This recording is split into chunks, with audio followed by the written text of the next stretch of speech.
last we did some very complicated ones with acidic medium.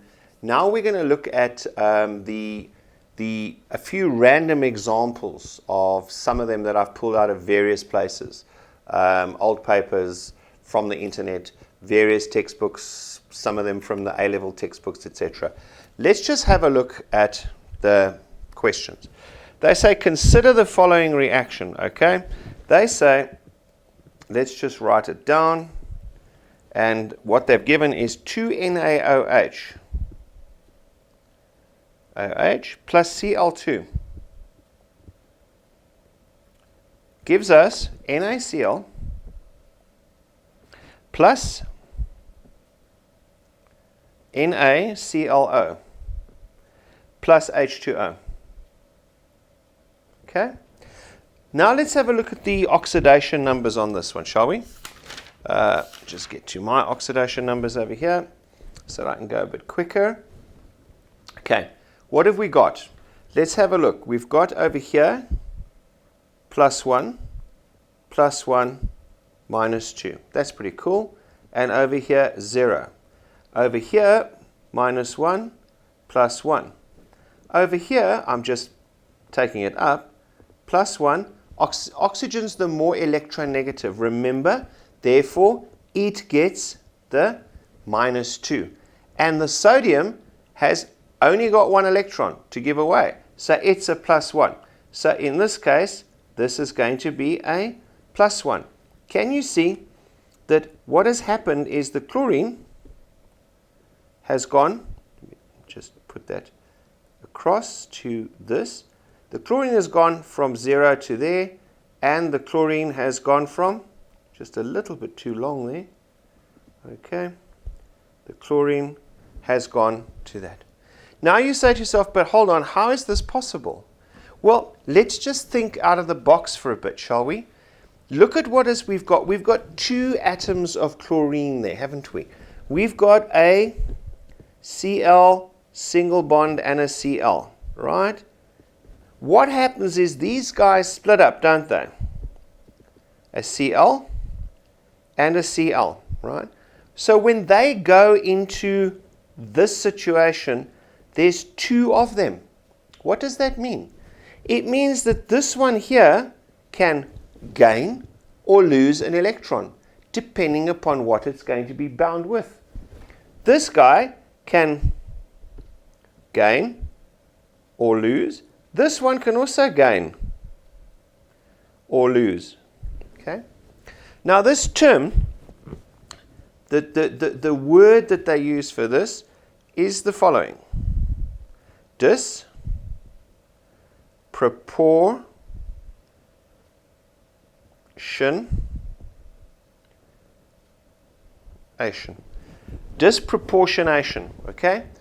It's not a word that you see in the textbooks very often, but what has happened here is that a single substance has acted as a reducing agent and an oxidizing agent, or a single substance has been reduced and oxidized. So the one atom has been oxidized, the other one has been reduced, because it has changed from a 0 to a -1 and a +1. So what do we actually have here? We have this situation, don't we? Just get it back to black. Move it up a little bit. Okay. We've got a Cl going to a Cl minus, and we've got a Cl going to a Cl plus. Okay. Well, on Earth, how did that happen? Well, this one must have got an electron. This side over here, okay, must have given an electron away. Okay. And if we add it, we get a Cl2, oh, my bad, sorry, Cl2, and we've got 2 Cl's on that side as well. So you can see here, the one has gained an electron to become negative, which is what chlorine normally does, unless, of course, it's bound with fluorine. What happens in that situation?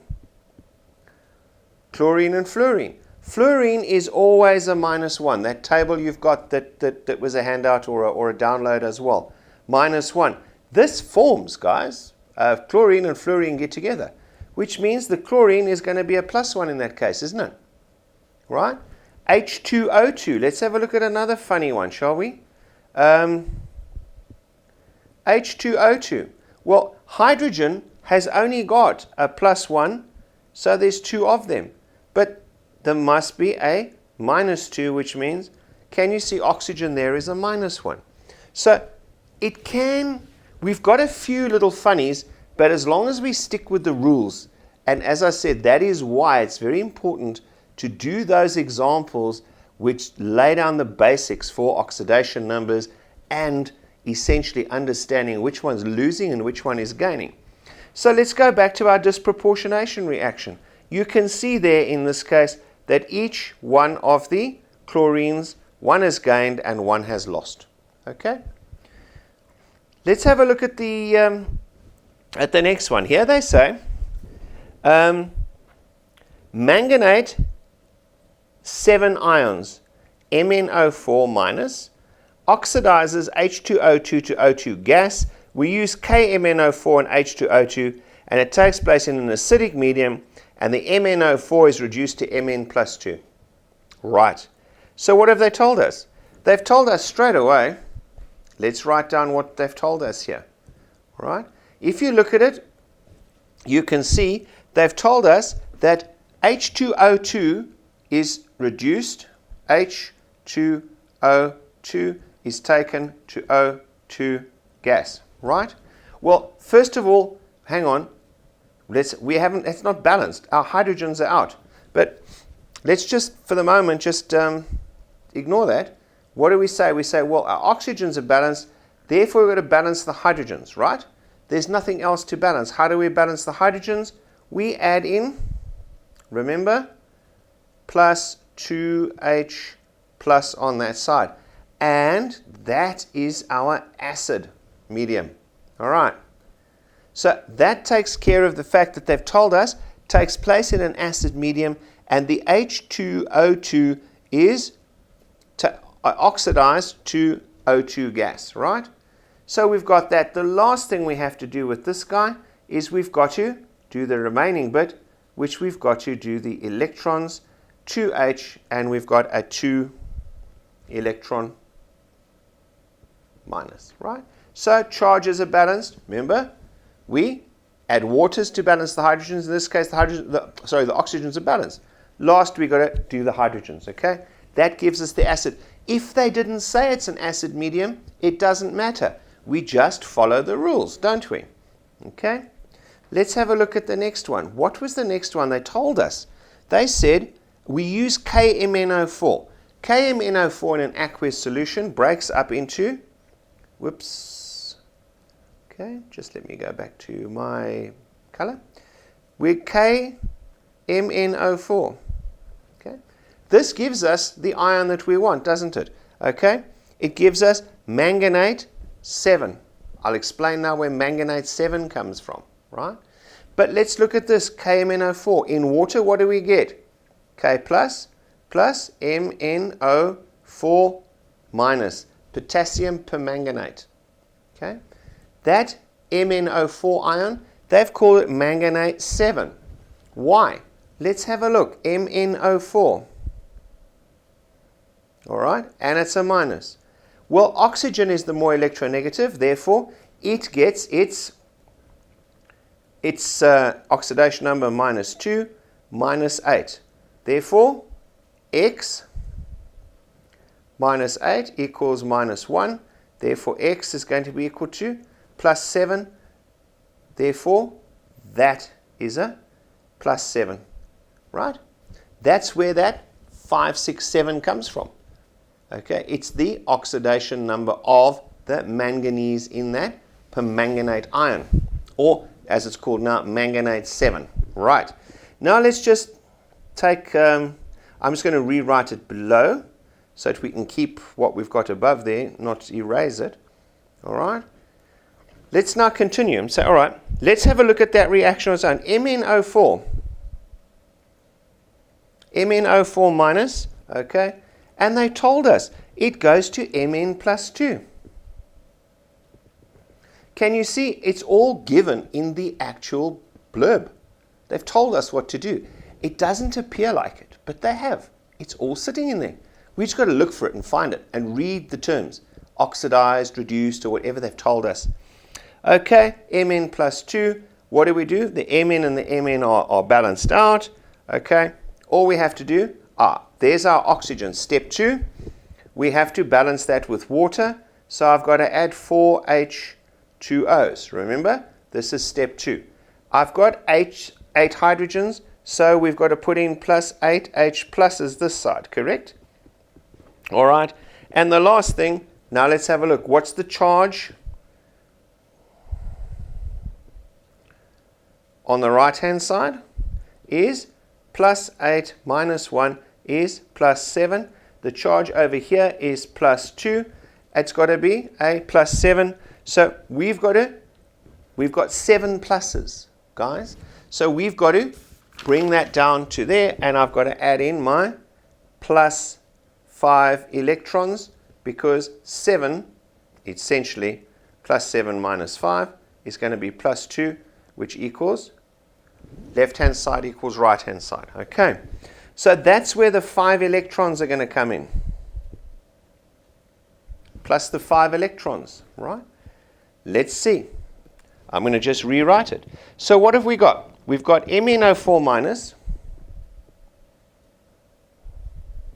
okay, plus 8H plus 5 electrons, okay, go to Mn plus 2 plus 4H2O. Remember, that's what we wrote. And the other one was basically we had H2O2, which is hydrogen peroxide, going to O2 plus 2H plus 2 electrons, right? Therefore, now we've got to do the last step is we've got to look at our numbers. They don't balance. What do we have to do? We've got to balance them out. How do we do that? We multiply through by the lowest common denominator, and essentially we're going to multiply through by 2 and by 5. So I'm going to do that in blue. All right. So I'm going to multiply the top by 2. So this is going to be 2 of those, plus 16 of those, plus 10 of those, plus 2 of those, plus 8 of those. Let's multiply the bottom now by 5. Okay, times by 2, times by 5. Simultaneous linear equations in essence, aren't they? So we say, right, let's balance this by 5, and a 5, and a 10H plus, and 10 electrons over there. Now our electrons are going to balance out, which means, what have we got?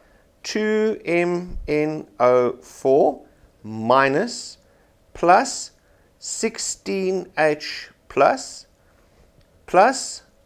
5H2O2 going to 5O2 plus 2Mn plus 2 plus 8H2O plus 10H plus. Now the last step of this, very often we end up with on the right-hand side or the left-hand side, we end up with 10 waters and 5 waters. Obviously, what we do then is the 5 would cancel out 5 of the water on that side. So for example, just hypothetically, nothing to do with this at all. All right. What we've got is let's say 7 H2Os on this side, and we've got 3 H2Os on this side. That eventually cancels out and leaves us with 4 H2Os on this side. All right. You could under some circumstances end up with 2H or 4H plus OH minuses as well. Those are going to link with those guys, aren't they? Right? For example, maybe 2, and that's going to link up to form waters. Okay? We just got to balance out the atoms to make water out of it. So essentially, let's get rid of these. Okay? We look at what can cancel out after we've added them together. We look at what can cancel out. And if you look at it, we've got 10 H pluses. Let's look here. Look there. 10 H pluses, 16 H pluses, which means that can cancel, leaving us with 6 H plus on that side. There could be waters that cancel out. In this case, be careful, H2O and H2O2, very definitely not the same. Try bleaching your hair with H2O. Okay, so you say, right, the last bit is 2MnO4 minus plus 6H plus 5H2O2 is going to go to 5 O2s plus 2 Mn plus 2s plus 8 H2Os. And that's basically where we end off with that guy. All right. Let's just let's go through to the next guy. So right, those are examples of those. Right. Let's add in another one. Here we go. All right. Let's just see here. The oxidation of FeOH2 by O2. Okay. Okay, so we say, what have we got? We're saying that FeOH2, just check I've got the right color. Yep. They are saying that FeOH2 is being changed to FeOH3. And what's doing it is oxygen. Okay? Now, it's very simple to look at this one here. Let's just look, first of all, at here. Well, you can see here that in this case, what has happened? The OH2, there's two of them there, isn't there? Okay? You know that's a -2, so that's a +2, and that's a +3. So what has happened is the ion, the Fe, has changed, but I've got to add in the numbers to balance it out. So I've got to add in an extra OH minus on this side here, okay, to balance that out, which means we've got to minus that side, so we're going to have to put an electron that side to balance it out, right? So now we are -1 and -1. But they don't tell us what happens to the oxygen, okay? That we have no idea. In other words, what we're going to do is we just carry on as if it was a normal solution of an equation, either acidic or it was without, let's say, acid or alkali. So what do? We balance the oxygen, step 2, balance the oxygen by adding waters. So in this case, I've got to add plus 2H2O, haven't we? 2H2O is there. Now I've got 4 hydrogens, so I've got to put plus 4H plus on this side. Well, 4H plus there, and which means I've got a bit of a problem because I've got to now cancel out those charges by putting the electrons in. I was going to change my color to blue. So I've got to put in 4 electrons, haven't I? Because this side is 0, this side is 4 plus minus 4 is 0 now, right? So that's the equation that we've built up now. Quite simply, we're going to multiply the top through by 4, okay? All of this just from saying the oxidation of FeOH2 by oxygen, okay? Let's multiply through in, just let me rewrite them. So I'm going to multiply the top one by 4. So I'm going to get 4 FeOH2s, okay, plus 4 OH minus. It's going to go to 4 FeOH3 plus 4 electrons over there. Then we're just going to add those two together, aren't we? Okay. Let's just do this. Okay. The electrons are gone, aren't they? All right. So what have we got? We've got on this side 4 Fe OH 2s, okay? All right. Okay.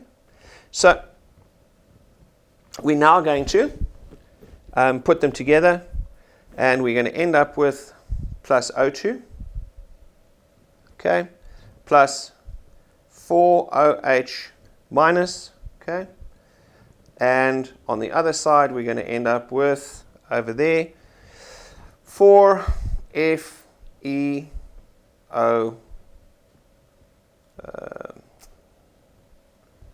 OH 3 plus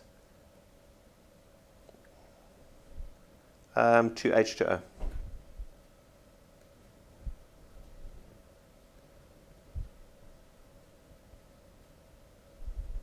Like so. Okay.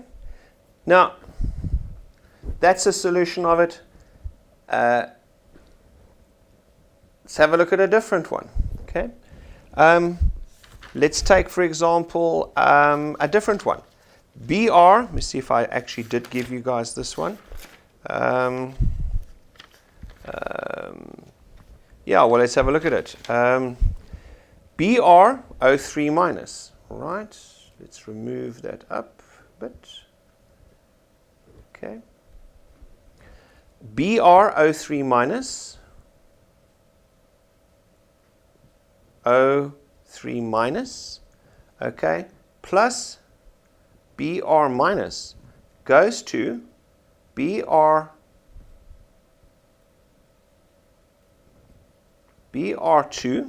plus H2O. Okay. Well, let's have a look at what has happened here. Okay. Let's have a look first of all at the Br going to, okay, we can straight away say the bromine over here minus went to Br2, okay? But that's not balanced. We need 2 of those, okay? And they must have given off 2 electrons over there, okay? That's quite straightforward. Let's look at the next reaction. BrO3 minus has also gone to Br2, hasn't it? Oxidation, can you see what's happened here? Oxidation state of 0, minus 1 to 0. Oxygen is more negative. So my bromine is going to be over here. This is going to be, let me put my oxidation numbers in, green. Okay, this is minus 2 times by 3 gives us minus 6. So it's overall going to be a plus 5 because plus 5 minus 6. So there you can see it's gone to 0. Okay. So the bromine, now what do we do with this one? Well, first of all, we have to balance out everything but the oxygens and the hydrogens. So I need a 2 over there, don't we? Okay. What do we do now? Now we balance the oxygens by putting in water. There's 3 oxygens. So I need 3 H2Os to get that. I've got 6 hydrogens, so I must put 6H plus on this side. Then the last thing I must do, okay, oh, sorry, my bad. I'm going a bit too fast. Okay, you've got 2 over that side. We've got 6. Okay, so I've got to add 6 over there, all right? Which means that's my 6 oxygens. So I've got 12 H plus. Now we've got on this side here, we've got, let's see, just change the color and do it in perhaps blue for a change. Over here we've got 2 of these ions, so we've got a minus 2 charge. Remember, there's a BrO3 thing floating around with a minus, and there's another BrO3 floating around with a minus. So there's a minus 2 charge there, right? And that's plus 12. So on this side is going to be 10, all right? So what do I have to do? I have to get rid of that because there's no charge on the right-hand side. So we have to add 10 electrons. So 10 electrons we add in over there. Okay? So you can see that that is now balanced. But we're kind of a little bit squiff because let's just rewrite this in black. Okay, we've got over here, all right, 2Br, okay, 2BrO3 minus plus 12 H plus 10 electrons there, going to Br2 plus 6H2O. But my other equation is 2Br minus going to Br2 plus 2 electrons. So our electrons don't balance again. Okay, 10, 2. So multiply by 5. So we're going to have 10 of those, 5 of those, 10 of those, and then what do? We draw a line and we add because that's all gone. So we end up with 2BrO3 minus plus 10 Br minus plus 12H plus going to 5Br2. Okay. My bad, sorry. I've got to add that one. I forgot him. It's a 6 over there. 6Br2. I see my things. I also scratched it out and changed it. 6 plus our 6H2O. Okay. And there you have it. Okay. We've come to the end of, there's a few others there, but I can't push these videos because the download speed's too much longer. There we've got basically a lot of oxidation reduction. The only thing that I have left out of this at this stage is the ideal gases, because they're quite straightforward, and if you've worked through any of the standard questions over there, you'll see what I'm saying. A lot of one-word or rather multiple choice questions come from those. But please, if there's any area that you want further exam prep on, drop us an email and we'll load up some more questions and answers to cover the topics that you require, because after all, essentially it's your channel. It's about you and it's what you want. Guys, I hope that we've gone through it at a pace that's okay for you. I hope that you're going to enjoy the chemistry, and I hope that we've linked together a lot of the basic concepts right up until this, where if we look at it now, we can see that these complicated polyatomic ions are just made up of a whole bunch of essentially the electron configurations that we started off with right in the beginning of all of this. Guys, good luck, have fun with chemistry, and I hope the exam prep has helped. And as I say, see you either in grade 12 chemistry or in physics and even in maths. All the best. Cheers.